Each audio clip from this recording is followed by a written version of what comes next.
This episode is sponsored by the LinkedIn Queen, Danita Patney, helping business owners and businesses leverage LinkedIn and attract high qualified leads, all done for you.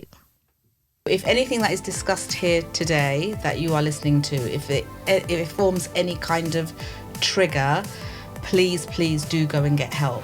What do you think the biggest reasons are that men don't actually talk? 40% of men polled in this particular poll said it would take thoughts of suicide or self-harm to compel them to seek professional help.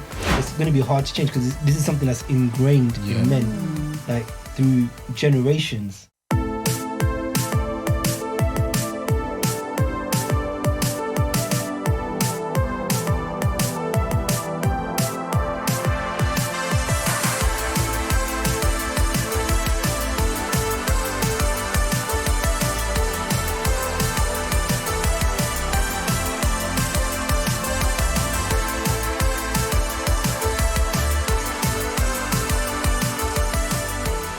Welcome to Generational Vibes, where we are 5 different people with 5 different opinions, 4 different generations, and today's topic we are talking about men's mental health. But before we start, please subscribe, follow us on all the platforms, drop a little comment here or there. That would be really thankful. Thankful? That would be really lovely, grateful. and we are very grateful. Oh man. Sorry, I get my words muddled up. But welcome. We have Heren, Jay, Danita, Heren, Hello. and myself, Khilna. So, men's mental health. Who would like to kick off? Shall we get the men to kick off? Yeah. Men's mental health. Yeah. It's a very difficult topic because a lot of men don't really share much as what they should do. I feel like there is always help out there for everyone, and men's mental health is probably something that is not spoken enough about within men, and I think if the awareness is there that you are no less of a man to talk about certain things, I think a lot of men would benefit from it. I know men suffer a lot from suicide, so it's obviously has an impact on them mentally. So yeah, I think if I think the awareness is there, but awareness within men to help men can help a lot of people. A lot of men that are struggling but very scared to share it, and I think that's the hardest thing. What do you think the biggest reasons are that men don't actually talk? It's the category of being a man. That's what the stereotypical way of, you've got to be macho, you've got to be, nothing can faze you. So when something's going on in your mind, men tend to think of, I'll fix it, I'll figure it out, I'll just do it myself. You know, when you're growing up and you're watching all these action movies and everything, and you see like You want to be the man. male protagonists, they're usually quiet, but they're strong. They don't talk much. They just do whatever needs to be done. All those kind of influences, watching TV or even just generally around you, is things that influence you. So you kind of pick it up because you see yourself in them, right? So you take on those traits, take on those, this is what I should be like, this is what I should be like, I shouldn't be talking too much, I should be strong, I should be tough. And it just kind of gets inbuilt. So it's a cultural thing, but it's also like a more wider societal pressure, I guess. It's definitely a societal pressure, and it's really interesting actually, because as we sit here, 3 Indian guys, and I think it's even more tabooed, or has been, in cultures like ours, Chinese culture. There are certain cultures where the man is the head of the household. He's the breadwinner. Is the breadwinner. Exactly. All of those. You've got to have a certain. You got to bring this in. You got to bring that in. At the end of the day, it's all pressure, isn't it? It's that. It's also the fact that you're constantly told. So, like, obviously, your parents, their parents, obviously, from the older generation, there's obviously constantly always been told, like, there was no mental health back then, right? Yeah. Or there was no such thing as mental health back then. So it was like, what's wrong with you? Just get on with it. You can't be like this. You can't be moping about. You can't be this. You can't be that. Yeah. There's nothing wrong with your mental side. Just crack on and get the work done, kind of thing. Or they almost had no choice in terms of that's what they thought, because not only from what they were told, but what they believed, as in from what they'd seen in terms of what they'd seen their own parents do. So I have to be like this, and it's it goes down that way.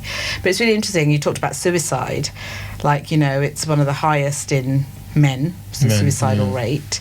I mean, there's some shocking statistics, in terms of what those for men's mental health, but there's also a lot of progression, not in the same figures that the terrible statistics are, but post the pandemic, obviously has been a big change, but there has definitely been progression over the last sort of 5 to 10 years. I think it's just difficult when, like I mentioned, that the awareness is there to help men, but men seem to only probably listen when other men have probably gone through it. So, for example, I could be a person who goes, yeah, I see it on the TV, and I go, yeah, whatever. But then I see maybe Jay going through something, and then Jay goes, yo, try this. I'm more likely to listen to Jay because he's a man. He's probably more similar to myself than what I see on TV. That's what we need. That awareness within men, because I think, and we're probably all the same as well, we see it on TV and go, yeah, we're good. We don't need that. We don't need therapy. We don't need that because it's not that bad. But you don't realise how bad it is because it can get worse. And obviously, a lot of pressures get built onto shoulders. Yeah. But there's ways of either sharing it or, kind of tackling it in a way where, it's actually not that hard. Yeah. You tackle this and that you help other people. Other people will help you. Yeah. You're never on your own. But I think men always say that they're always on their own. I think it's... sorry, Jay, I just want to mention this as we're recording this. So if anything that is discussed here today that you are listening to, if it forms any kind of trigger, please do go and get help. We will put the website and the number for Mind and other potential charities in the show notes. But if anything that we discuss here today has any type of trigger, then please seek help, talk to somebody, and don't go through this on your own. So I just wanted to make sure that we said that. That's good. I think there's some sort of perception as well, which amongst men, where if you admit that you're going through something, or you're having issues or something, it's that you're admitting defeat. There's that kind of perception where I think that needs to change. And failure as well. Yeah, right? that's right. It's more like a weakness. It's more weakness. Yeah. Whereas I think it's hard. It's going to be hard to change because this is something that's ingrained in men, like through generations. It's not just something that's happened recently, right? It's through, like, the whole ancestry. So it will take time for it to phase out, but it's something that we need to make conscious steps towards, and realize that it's not weakness, it's not defeat if you're going through something that you want to talk about it. And I think that's a lot to do with beliefs, right? Because actually what these these thought process and statements of I'm too weak, I can't do this, or I've got to be a man because that men don't do that. They're all beliefs, and beliefs are statements that we believe to be true. That's all beliefs are. So it is about, and to change a belief, it is about getting help. It is about getting, whether it's counselling, therapy, coaching, changing that mindset and changing that belief, which is no longer serving you. Because that belief of, I'm a man, I have to do it this way. I'm a man, I can't talk. If I get emotional, I'll show a weakness. If men don't do this. Those are all statements that are no longer serving you, especially if you're going through any kind of challenges or mental health issues. I remember You know, I can't remember what they're called, but the people who get you to sign up for charities on the street. Yeah, what they're like the volunteer people. Yeah, Charity workers. Yeah, no. They've got a certain name that they're called. Street huggers. The what? Street huggers, no? Is it street huggers? I'm sure it's something. There's a similar name It's like something that. huggers, Yeah. something, yeah. Chuggers. Is it chuggers? Chuggers, that's yeah. So I remember this was years ago. This was probably about 20 years ago, and I obviously came across one of them, and they got me to sign up for Mind. Well, I got that as well. Did you? And I still, I still donate to Mind, 20 quid a Wow. month, right? That's And amazing. what was really interesting was one thing that she said to me, or he said to me, I can't remember if it was a girl or boy, but one thing that they said to me was that, you know, even this, you know, a little bit of stress that you think is nothing is like, you know, a bit of stress because you might have work stress going on or exam stress or any type of stress like that, that can eventually turn into that, because that is a form of depression, and that then can turn into more deeper depression, which can then obviously you know, escalate. And it was really interesting, and that was the first time that I was like, and I think that was the thing that made me sign up, was to go, actually, even if I'm just feeling down about something, if you stay in that space and stay in that place and you let that linger, that could then turn into something without you even realizing. Yeah. And that's how quickly something can escalate. Yeah. So, but yeah, it's definitely something. So what, like, I think what you said was right about, you know, how do we make people more aware? Well, it's interesting because, like, for example, I might look at all three of you, and I might be like, "Oh, you look fine." Like, I might not even know that something's up with you guys. But unless you make that first move to say, "I'm actually not okay," and you know, you speak to anyone, and it's just that taking that initial first step to like reach out for help could be just so amazing, isn't it? But I think. I don't think that like we have got there yet. Yeah. When I was a lot younger, when I was in school and college and stuff, I used to I was generally quiet quiet kid. But I used to go through school and college without talking to I used to talk to my friends, but not talk about issues or nothing like that. Yeah. Like I think, to be honest, even into my adult life, I was very quiet. I never used to talk to anyone about anything. I think now, I'm in a state, after doing so much personal development work, mindset work, I'm more open, and more open to talking as well. But it is something that took a lot of, just a lot of conscious work on myself in order to be in a place where I'm a bit more open to talk. And I'm still not 100% open. Yeah. But it takes time to get there. But it's Wait, what stops people from opening up? well. Especially when they're going through, and obviously we're talking about men's mental health, Yeah. but when they're going through, we've talked about those, you know, those thoughts and beliefs, but like you said, you're more open now, but what still stops you? Well, so in my experience, for me, when I'm going through stuff, I need that time to internalize it. I need that time to process it. I can't talk about something straight away. Like physically, I can't. Like, I wouldn't want to talk about it straight away. I need to go through it, feel it, process it inside before I can talk about it outside. And sometimes it's like, well, I don't know, I might be wrong, but sometimes I feel like I've dealt with it inside, and then I don't need to talk about it outside. But I think most men are very good at covering it, putting a face on. I mean, we were at BNI, how many years? The only person that knew was that, she'd be like, bloody hell, I thought you were alright. But it's just, you put a face on. You sit, you go out there and go, everything's fine, everything's all good. yeah, And then you take the face off and then you think to yourself, crikey. yeah.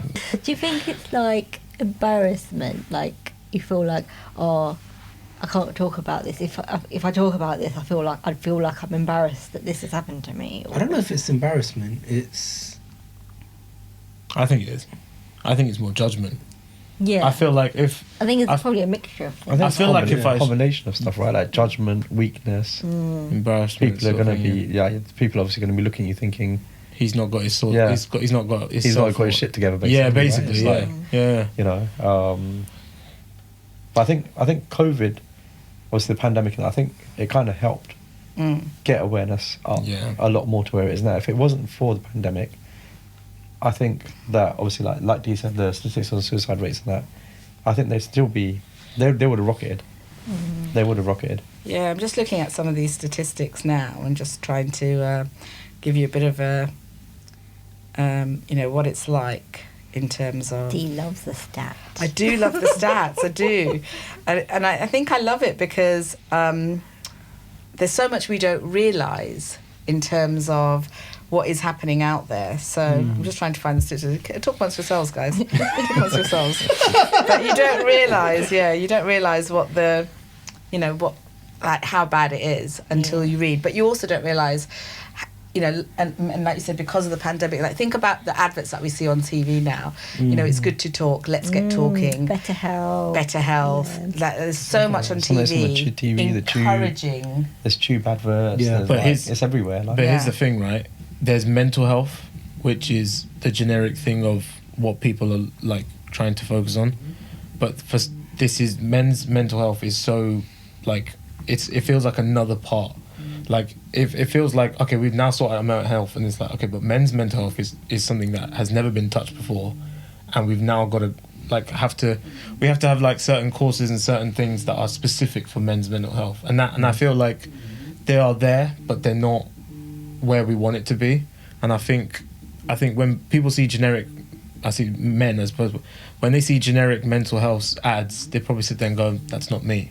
If the mental health was saying men's mental health, we are here for you as men, most men would sit there and go, wow, okay, that's actually specifically for myself. Yeah. And if I talk to them, they'll know exactly we know what you're talking about, because we're men as well. Like, we've been through that. Yeah. And I feel like that's what's needed. I personally think, I'm the same as well. I used to do it, used to look at mental health and go, no, I'm fine.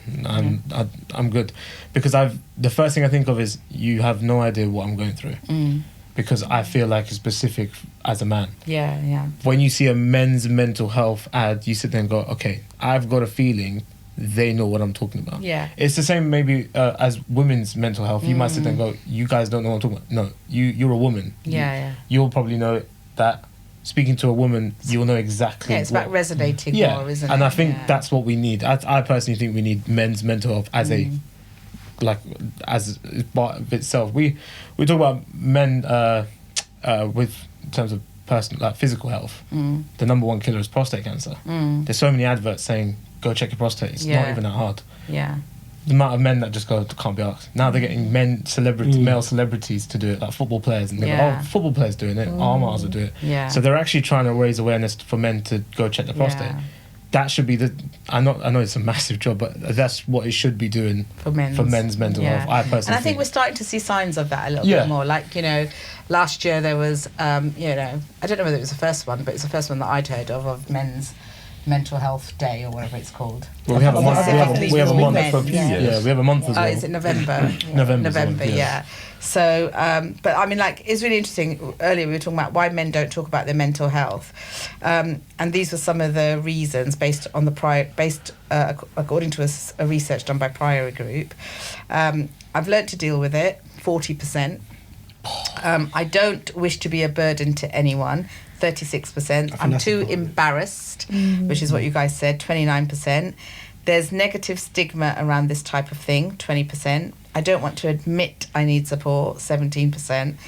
I don't want to appear weak. We mentioned that earlier on. 16%.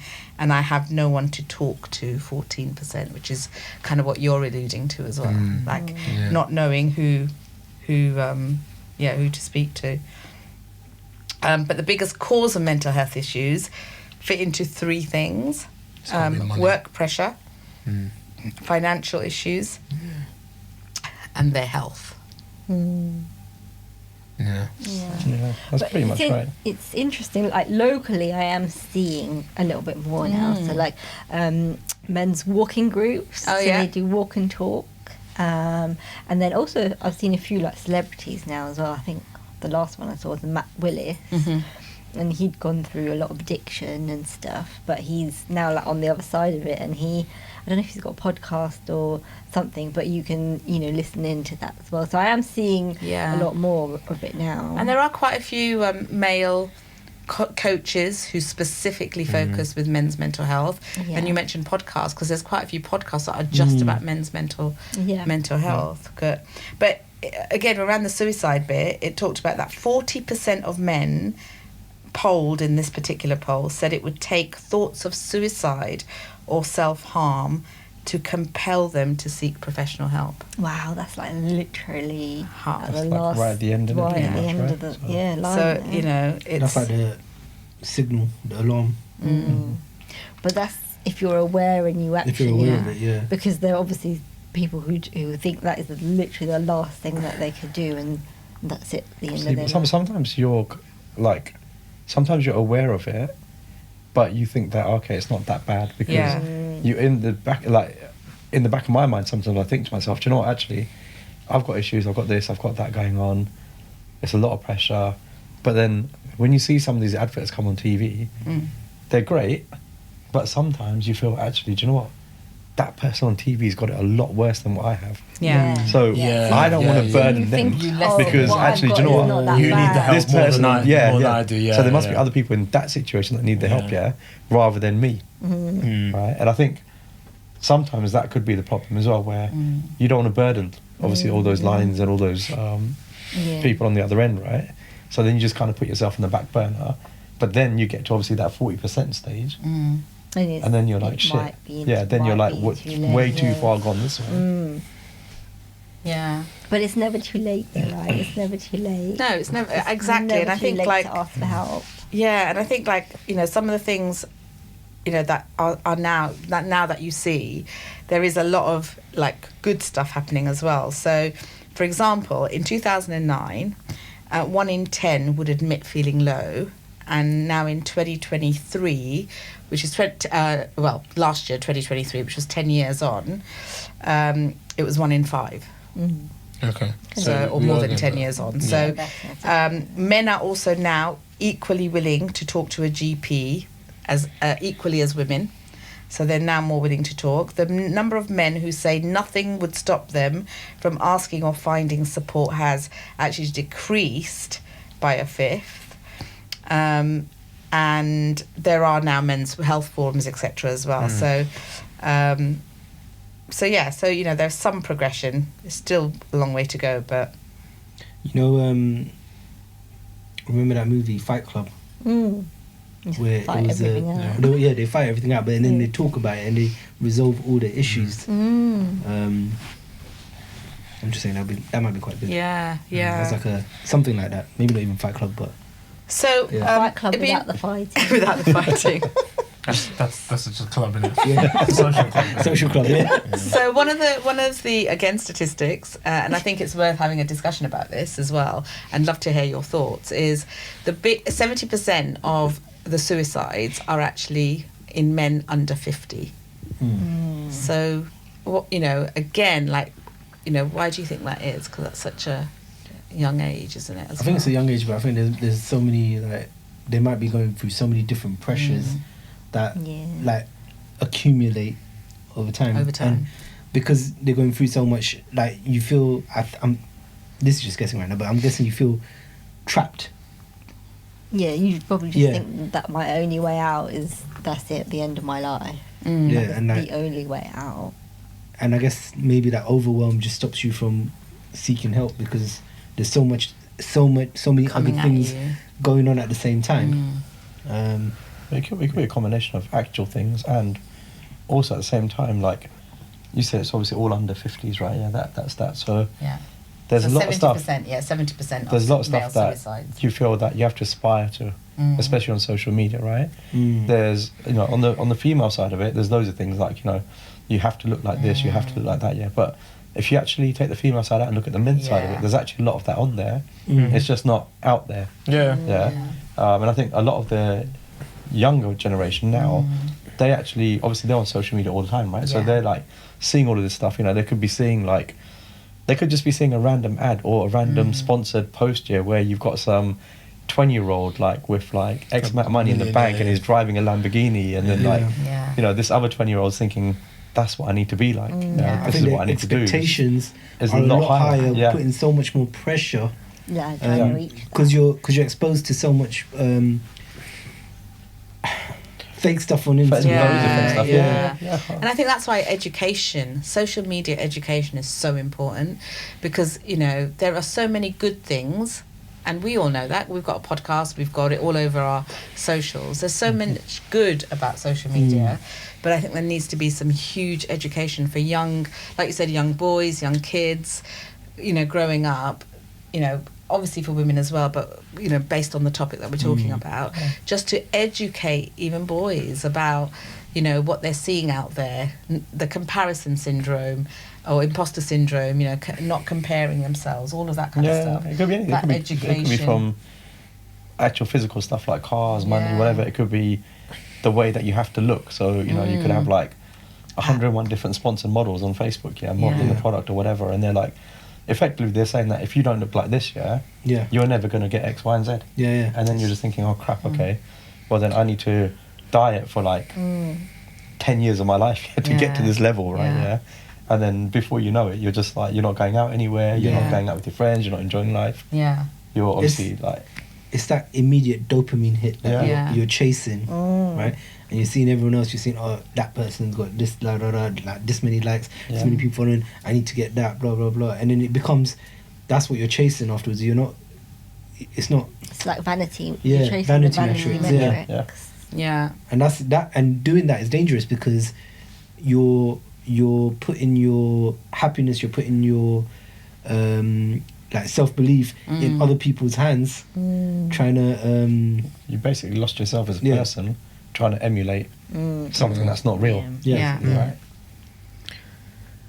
So I think that, again, like if you just look at the general consensus here, it is about talking more Absolutely. and encouraging people to talk more as well. And I think, you know, that like even within our own community, like you said, that judgment, because I think women have a part to play in this as well, don't we? Because, you know, if, you know, women judge men who talk and are more emotionally invested, and that makes them feel less worthy, less of a man, that's also playing a part in this whole conundrum, isn't it? toxicity. Yeah, absolutely. Because I think, you know, together, I think we could. That's you know, it's about women also accepting the fact that actually, you know, talking, being vulnerable, allowing your partner to, you know, feel and say what he wants. I think. Whenever he wants. I think as I'll probably annoy her too much for all my bloody problems. She's sitting there going, oh, all right, calm down. Yeah, but knowing that he can talk to her without feeling like he was letting her down. Yeah, I was just going to ask you that on that. So, I don't know what the stats are, but would a woman prefer a man who is a super macho man where has no problems or doesn't seem to have problems? Or would they rather have someone who would be super open and be like, listen, I'm going through a lot? Would that be like a sort of, actually, no, I'm good, you've got too many emotional problems? Or is it more like, I just want someone that's this is good because this is the perspective. yeah, right? because I feel like most men might go out on like dating and stuff like that, and they go, actually, I've got a few issues or something, maybe, I don't know, not financially stable or got this, got that. Is that on society, like, is that a turn off for women to go, actually, no, you got too many goddamn problems? Or is that a general problem, like, actually, hang on a minute, most men or most women have that problem anyway, and that's the struggles of life, that's okay? And I feel like when you talk about social media, I feel like when you look at the women on social media, even the men on social media, we talk about them in suits, 20 years old, got Lamborghini stuff. Is that what we're thriving to be? Is that what we're supposed to be like? Or is that what what a man's supposed to be or what a woman's supposed to be, and is that what people are looking for? So I was just thinking, that is that what society's now turned into, where it's actually difficult to open up because you don't want to know that you're actually not as perfect as what you were deep there. I personally thought that it would be the latter. So as in, if you obviously went on a few, obviously you're not going to tell somebody straight away, right? Yeah, But of after course. a few But days, I'm just whatever, saying, like, Yeah. and then you're like to her, look, do you know what? I'm not financially secure. I've got this. I've got that. I haven't got this, and the other, whatever, right? Yeah. I thought for you guys that would obviously mean that obviously, you know, from a guy's point of view, you're seeing this as being more honest and more upfront, and you would obviously prefer that to somebody that's just all about the money or all Yeah. about like the look. status Yeah. and things Yeah, like that. status. Yeah. Or just not, you know, pretending to be something that they're not. Yeah. So yeah, I was just going to say the same thing. I was going to say, you know, asking if you went out on a first date and he's and that person, and I think it would be the same the other way around as well. Yeah. If suddenly they started to spill all their emotional issues, you're kind of going, these are red flags, Yeah, of course. and so you might not, you know, be as supportive if you Yeah. like. And I think that's regardless of what sex you are. But I think you're right. I think, you know, once, like, I would hate for somebody not to be able to, like, if I went on a few dates and that person wasn't able to be open, for me to see that side of them, because I think that nurturing side is so, it just shows strength. And, you know, like, if I think about who I would want, you know, to take home, is somebody who is, like, for example, family orientated, you know, is understanding, can talk about things quite openly, you know, would ask for help, you know, especially you talked about personal development, Jay, like talking about, you know, coming from that world of personal development where, you know, I've spoken to coaches and consultants and, you know, got help for my own mindset. So I think that, yeah, as, you know, once you've gotten to know them and you feel like, okay. But this is what I'm saying, like, But obviously I maybe think not on the first. date you probably wouldn't. No, not on the first date. Yeah. But what I'm saying Understand. is it the fact that men feel like they have to be, or both ways, They have to be we have macho, to be yeah. macho, be perfect in the sense of I've got everything sorted, I'm clued on, and then down the line you actually sit there going, hang on a minute, you're not actually telling me anything. Like, is that more of a what's really going on? I thought, like, you told me everything's all good, as opposed to I generally think the pressures of social media has probably worsened the way men probably interact with women, to the sense that I haven't actually figured it out, or I haven't got it figured out, but I'm getting there, Yeah. you know. And I think that struggle, because like you say, you see it online, you think to yourself, man, is that what I've got to do at 20 years old?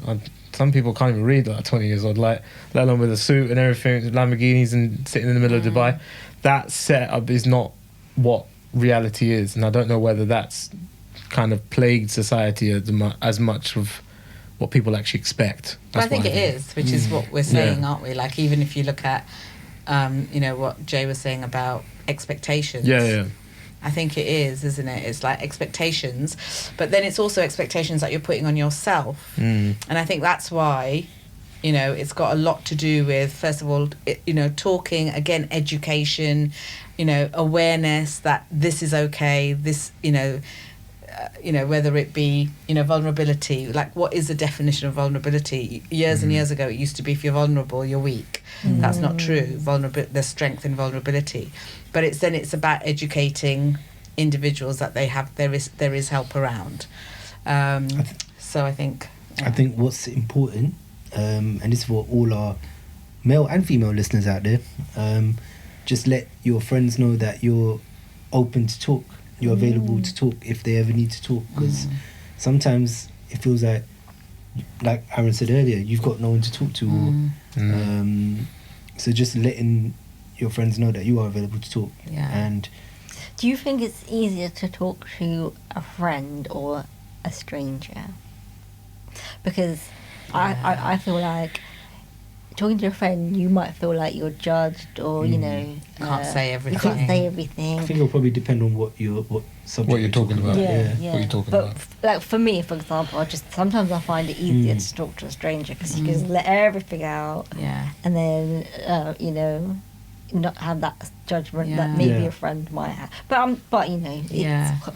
completely up to you, isn't it? Yeah. But I think and I think actually what you just said is also important to do it the other way around. If you see your friend going inward, suddenly changing their personality in terms of, you know, how they were before to how they are now, if you see any signs like that, then asking them if they're okay, and that you're there to listen to them without judgment, or you might know somebody who they can talk to, and it's about making sure that that person knows that you're there, because a lot of the time, and especially when they get to a point of suicide, it's because they think there's nobody, they're all no one alone, to talk to, that yeah. there's nobody else that they can do have a conversation with, or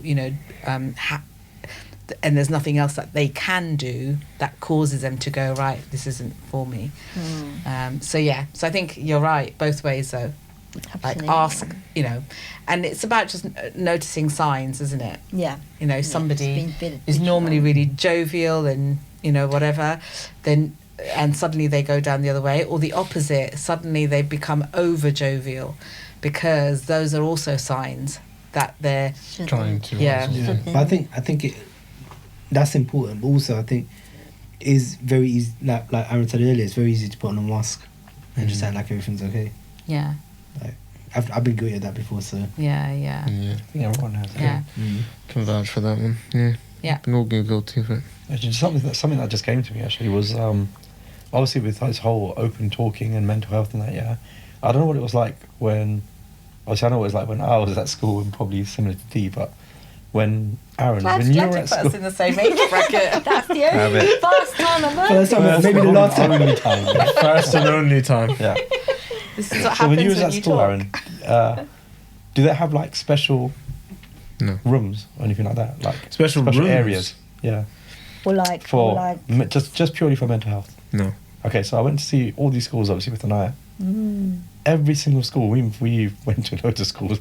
Every single one that we went to, yeah, mental health in schools is such a big thing here. They literally have classrooms where no one's in. Well, obviously you've got people in there, but as in they don't teach classes in there. It's literally a pupil can walk into that room at any time during the day and just talk, That's amazing. Oh, I'm That is glad to hear amazing. that, man. Yeah. which is really good. So Yeah. it's literally I every was single school actually gonna had say, that. why don't we teach this in school? But I you've was actually, gonna say yeah. that as well. Because the first thing I said was thinking of is we didn't have anything in our school. In No, we our didn't. school, if you had Yeah. a problem, it was more like, okay, cool, you can go see someone, but it was someone external, someone, and Yeah. but then it wasn't something that people thought, I've got mental health issues. They're like, what's that?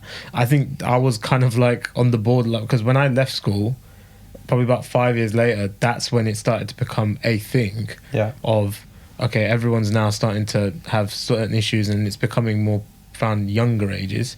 That's probably when they implemented the school. There's But that's the literally first just thing I think. dedicated rooms with dedicated teacher, and you can literally just walk in there anytime you want, even if it's midway through a lesson.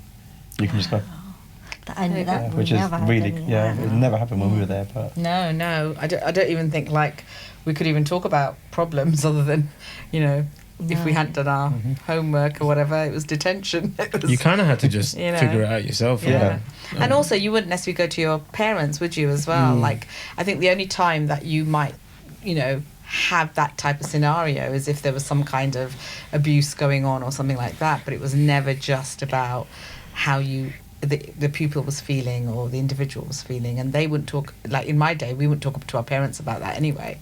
So, Well, that's really good to hear. It's interesting because I've been doing some exam invigilation, and you get told this student's got anxiety, so they're going to do the exam by themselves or like in a group of three, like 2 or 3, so really small, so they don't have all that pressure of everyone or being in that exam room pressure. So they don't have Oh, that's that. really good. And then if they need extra time, they've got that, or if they need to stop. Just to take like a minute or 5 minutes or whatever. I don't think back in the day, like when we were doing exams. That we Forget had back in the day. Now I'm talking about 10 years ago. Yeah, Yeah. I tell you right now. We used to obviously have mock exams. Mock exams used to happen in our own classroom. So when I was in A level, there was like 7 people in my maths class. So when this is not me boasting or anything, yeah, my teacher looked at me and went, bloody hell, you got every single question right. I'm like, oh, sweet. I went into the exam and she went, you stopped after question 4. And I went, what do you mean? She went, you just stopped. There's nothing else. There's nothing after that. And my mum was in Paris. She went, are you good? I went, I don't know. It just felt weird. There's too many people in the hall and stuff. Now, there wasn't an option to go out in the hall and stuff like that. So they actually put me on the side. So just the one literally on the line of the wall. And I sat there and went, there's still a lot of people here. Yeah. So I ended up obviously struggling in that A-level department. Yeah. My mum always just said, just do it. Just keep your head down. Yeah. Obviously, when you're not thinking straight, you start looking up. And obviously in the hall, Yeah. there's no answers at the top or anything like that, right? So that kicked in. And I remember my mum telling me like a couple of years after, and she was like, you know, now it's become a thing where obviously my sister goes through a lot of anxiety. So she actually had the option to go out to do it in a classroom because there wasn't just one in the whole year. There was about 20 of them. Yeah. So they used to space them out in different classrooms. Go, actually, no, you're going to do your exams in there. And I'm thinking to myself, if I waited one more bloody year, right, I might have actually done well in maths. But my mum was like, you can't do exams in like exam halls. And I'm like, you know, and my maths teacher always used to say, he goes, if he was in a classroom, he'd be fine. Yeah. But for some reason in that hall, there's something going on. And we didn't really have the idea of anxiety until my sister got it. Yeah. Then she literally went, I think Aaron's got a little bit of it. And I went, no, I probably don't. But it's the exam bit. Yeah. And I think that was what was kind of like, whoa. In a hall, loads Yeah. of people. You got 300 kids. Our school was massive, so our years were massive. So Yeah. you had 300 kids in each year. So you had them filled up in the gym. Yeah, we used to have we had 300 We kids. had in like there. 90 kids in a year. Yeah, we had 30, about 30 in each form. Classroom. Or something Oh, like actually, no, Yeah. sorry. Kingsby's Yeah, there would have been Kingsbury 300, High was yeah. is massive, so Yeah. we had like 2,000 kids in the whole both buildings. So 300 kids in a year, used to fit them in the whole gym. And I remember one time there was a girl, she had really bad like fits and stuff. They put her in the bloody middle, and I felt for her.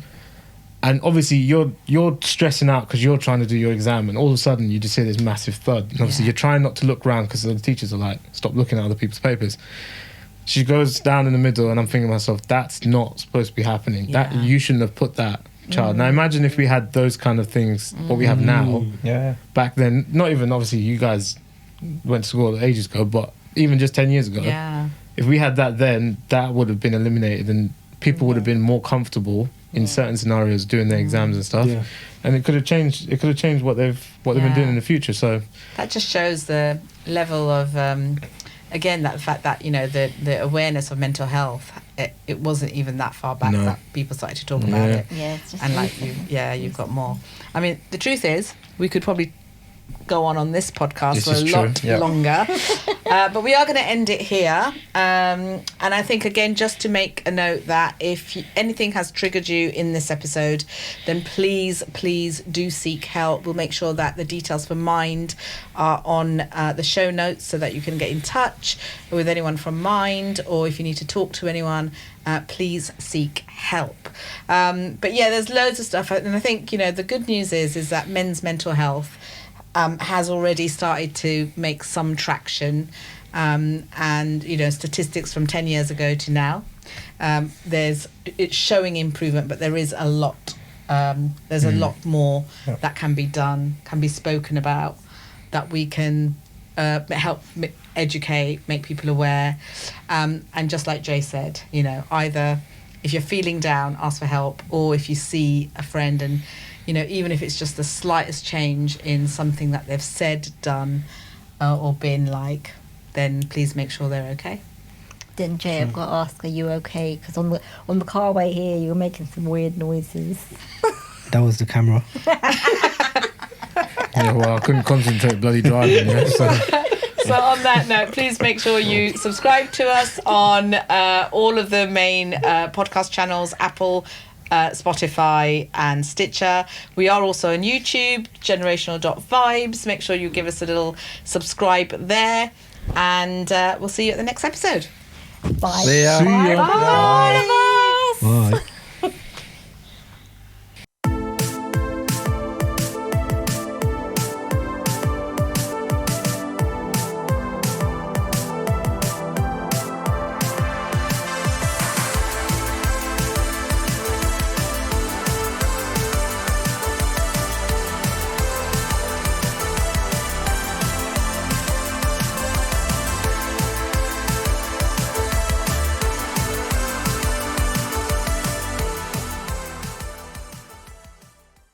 This episode is sponsored by the LinkedIn Queen, Danita Patney, helping business owners and businesses leverage LinkedIn and attract high qualified leads, all done for you.